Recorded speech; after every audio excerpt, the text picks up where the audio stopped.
Welcome, ladies and gentlemen, to another training here today where we're going to be talking about the high converting content research process. Now, I'm going to make myself a little bit smaller here, but a quick note here is in this video, you can expect to learn the 3 phases of researching high converting content that's related to your niche. So you have a list of proven content hooks, ideas, and even the whole creative process if you wish to also get inspired from that.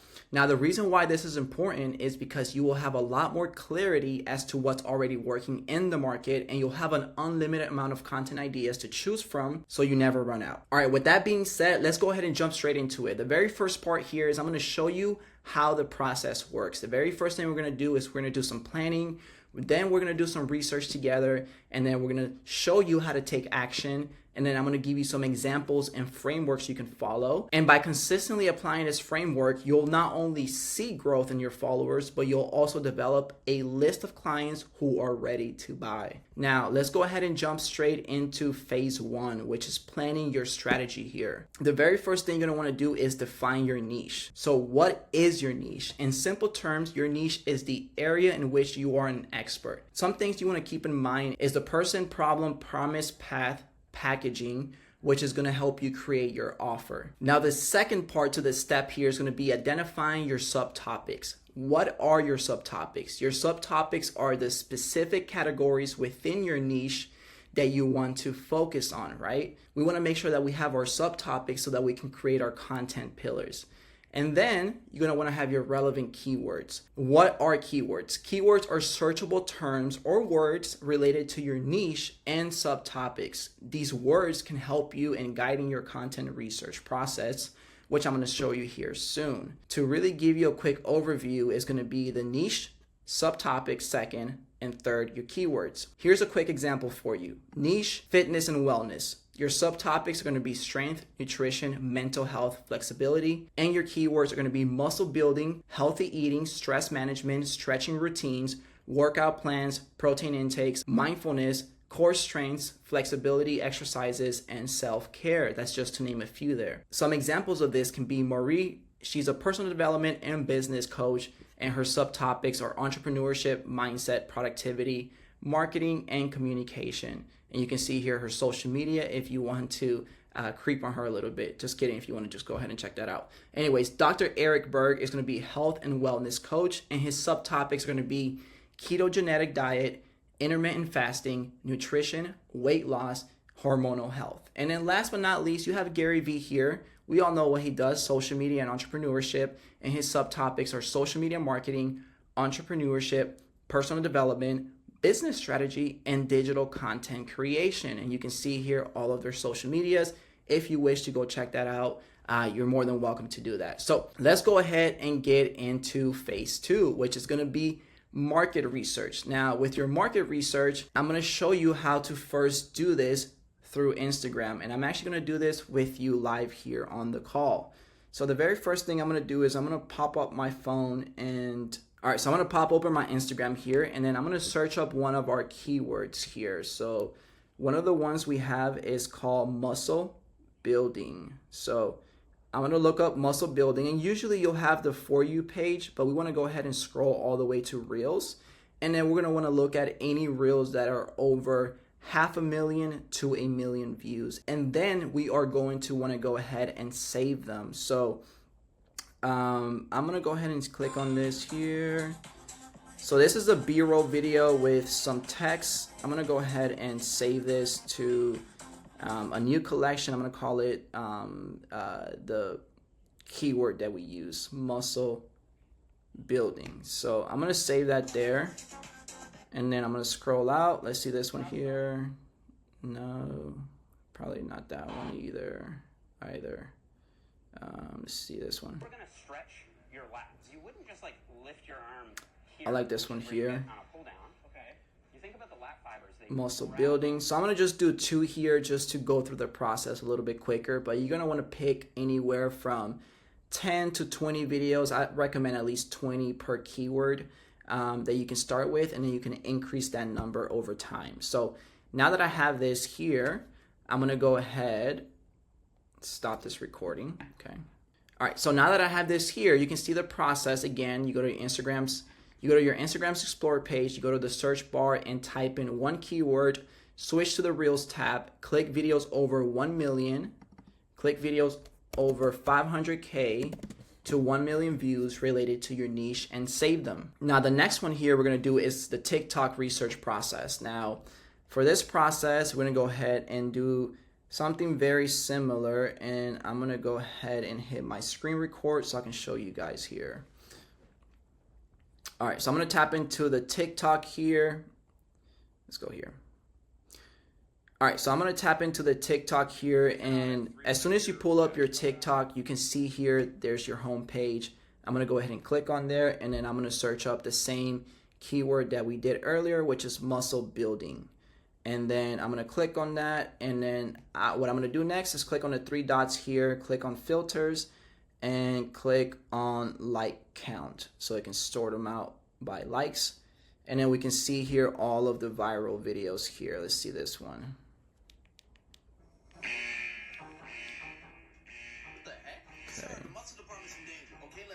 This is pretty cool. So I'm gonna go ahead and save this. I'll like it too, just in case. Let's see. This one's pretty close. You'll lose weight. If you eat less, move more, and eat plenty of protein, I like this too. body fat.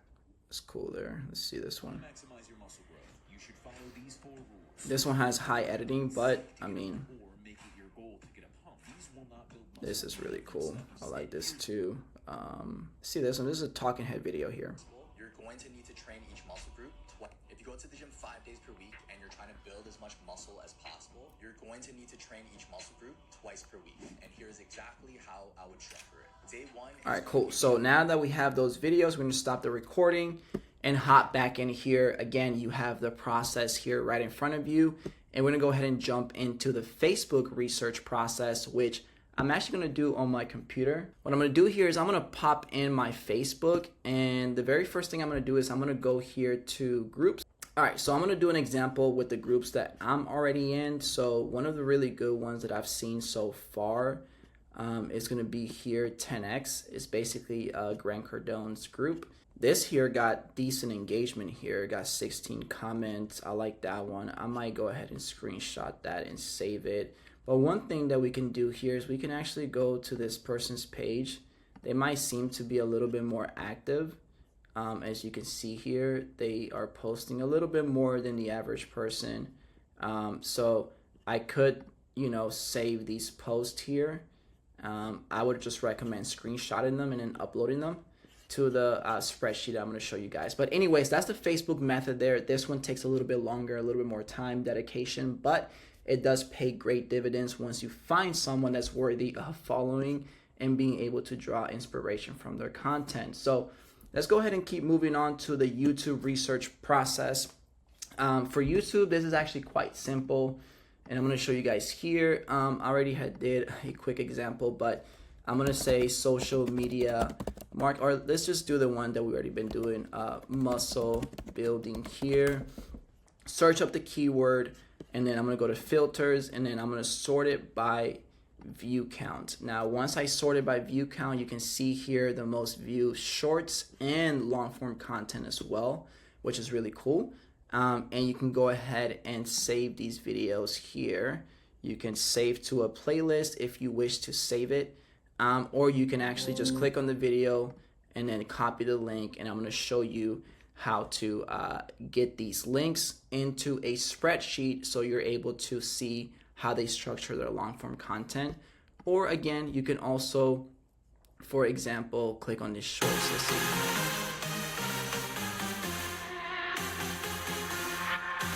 Now, obviously, this lady here is, more aesthetically pleasing to look at. But let's see this young gentleman here. If you need a bodyweight workout to actually put on muscle, let me show you something. It's actually pretty Great thing about badass. It's dope. calisthenics I would is save that this. Without weight, you can Yeah. change your variation, slow reps. So you can down, save it or again add to your elevation playlist. still I'm not gonna progressively save it, but overload with you just guys one can do that, compound or exercise, push-ups. So you can also copy the link and then put it onto the spreadsheet that I'm going to show you guys here soon. But you can save those high performing videos. Now, how are you going to save this data and put it from your phone into your computer? Well, the process is quite simple, and I'm going to show you how to do it on Instagram first. Well, and the very first part here is going to be pulling up your Instagram. and I'm gonna go ahead and go to my saved videos. This is mainly gonna apply for Instagram and TikTok. And as you can see here, I have my muscle building videos. And then I'm gonna go ahead and click on this first one, and I'm gonna grab this link, and then I'm gonna go ahead and go into this research example video here. I'm gonna copy the link, and then I'm gonna see what the hook is. Maturing in the gym is realizing. So that's what he did. Maturing in the gym is realizing. So, and then this is a B-roll plus audio plus text. As we can see here, this had like 8,000 likes. And then for the views, cool. So this video here has 1.2 million views. And once we get that there, we can go ahead and plug it in here. And then you will do the same with the other video for Instagram and then TikTok. I'm gonna go ahead and pull up my TikTok here, and then I'm gonna go to my profile, and I'm gonna go to like videos, and then I'm gonna go ahead and refresh this so I can get the new videos in. And let's see. All right, cool. So I'm here inside of TikTok, and you can see here that I have my liked section clicked on, and then I can go ahead and pick a video like this one here. It's one of the ones we saved. Let's see here. So I'm gonna go ahead and click on the link, and then copy that into this video link, and then I'm gonna look for the hook here. Let's see what really happens when you work out without dieting. So what really happens when you work out without dieting? So this was more so of a B-roll text, and it got 2.6 million likes, and I believe this had like 17 million views.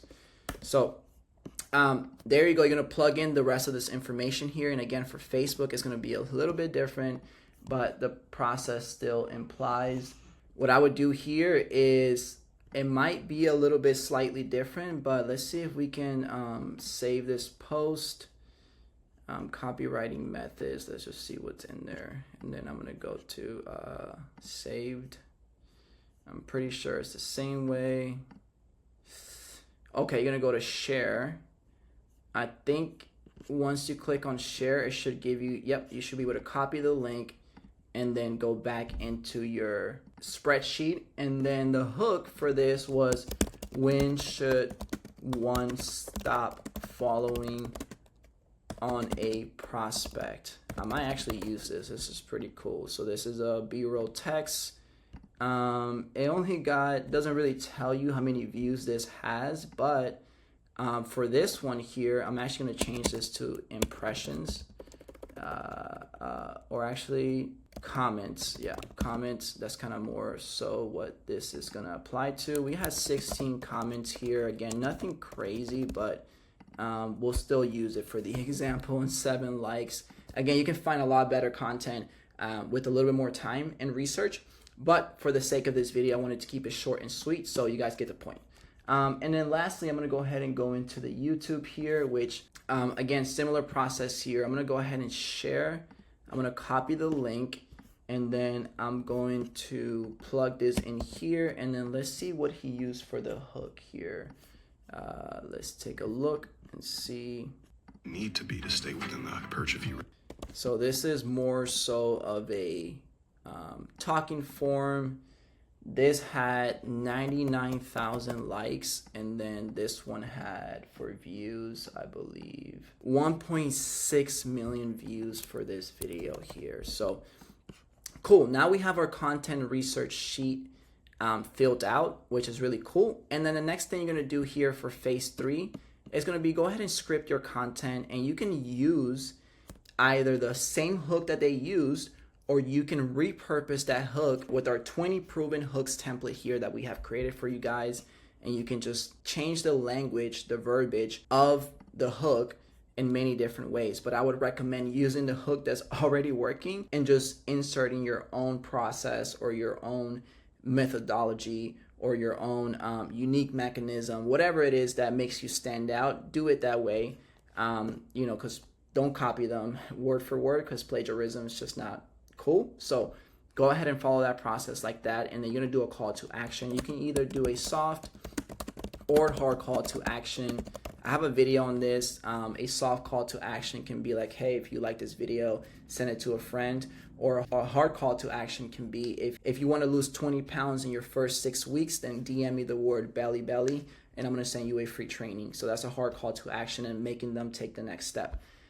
Cool. So now that we're done with that, you're going to go ahead and film your videos now. Now you're prepared to film your videos on your iPhone, your camera. You're going to want to go ahead and have either your scripts printed out or on your iPhone on a Google Doc, or you can also have them on a teleprompter if you have the teleprompter app on your iPhone or Android. They have plenty of those. Whatever is easier for you, whatever feels true to you, do that please, because it's going to help you with your performance on the video. Now make sure you have some proper lighting. Right now I'm using some natural light and a key light. I actually have a video training on this showing you how to set up your lighting and all of that. And then make sure you have proper framing, which you want to have your head right around that higher. You can use the rules of third. Go here, rules of third. And then when this comes up here, you want to make sure that the subject is usually in the center on this top line. Or if you want to, for example, myself right now, I'm on the left higher thirds of this grid. So that's a quick explanation of that. And then of course, shoot imperfect videos. Remember that no one's perfect, and we all criticize ourselves way too much. I even wanted to stop this video and start it over, but here I am continuing and pushing through this. So rinse and repeat until you get better and better. And that's my whole process there, and philosophy for getting better on camera. Now, the last thing you want to do is go ahead and post your content. Optimize your captions for SEO. This means utilizing a lot of keywords and relevant hashtags as well on the bottom of your caption. But for the caption, go ahead and give an explanation, or you can even do a one sentence sort of headline to get someone's attention and get them to stop scrolling. Now, you can also include a title card if there's no hook in the video. Just like that fitness video we saw here earlier, he did have a title card. If you need a bodyweight workout. Need a workout? That's a title card there. So again, kind of like basically it serves as a sub hook to get people to stop scrolling if the video's on mute. He basically did it, verbally and also with text using the title card. And then make sure you respond to your comments within the first hour. That's going to help with the overall engagement to get your content to be pushed out to more people. And then of course, collect data on this high performing content that you're creating. Recreate your best content, and then create a long form video from your best shorts as well, because that means that there's a demand for it. And then always ask for feedback from your family members or friends that can help you improve your overall performance or just the overall process on how you deliver information. So that is the high converting content research process from A to Z. As you can see, it's only 3 phases. If you do need help with this, go ahead and DM me the word research, and I can go through this with you, help you tweak your offer, make sure that you're talking to the right people. And then, of course, if you also need help with scripting or setting up your studio, I can do that virtually. Go ahead and message me or comment the word studio, and I'll shoot you a message. If you found this valuable, shoot it over to someone else. And of course, as always, like and subscribe for more content like this.